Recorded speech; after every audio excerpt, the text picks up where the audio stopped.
Kailangan tayo ay magiging blessing sa mga iba, magiging biyaya sa iba sa pamamagitan ng pagpapaalala na gumawa ng kabutihan at magpalayo ng kasamaan.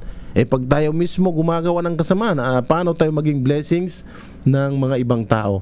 Kaya po mga kapatid, ang inyong lingkod, Qamar bin Yaqub Sabdullah, na kung gusto natin ay manirahan o kaya mamuhay bilang mapayapa, specifically dito sa ating bansa, sa ating probinsya, ay magpakita tayo ng pilot discipline dito sa ating kinaroroonan, at sana huwag dalhin yung mga problema, yung mga ugali doon sa Mindanao na dadalhin dito sa probinsya na kung saan nananahimik tayo dito, at dito gagawin yung mga kalokohan, yung mga hindi tinatanggap sa lipunan ang kanilang mga pag-uugali.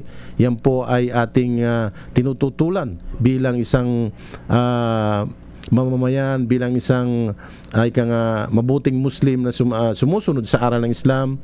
Ang mga tao po na nagiging ganon ay kailangan nila ng mga advices, kailangan nila ng mga paalaala, at kailangan nila gumawa at bumalik sa kanilang mga pag-iisip at gawin at magkaroon ng takot, tunay na takot sa dakilang tagapaglikha. After all, sa bandang huli, tayo po ay huhukumin at huhusgahan ng Allah subhanahu wa ta'ala sa kabilang buhay.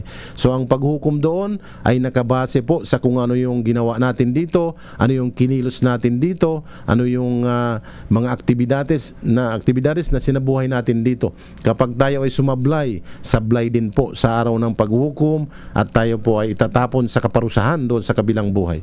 So wala na po tayong oras sa puntong ito.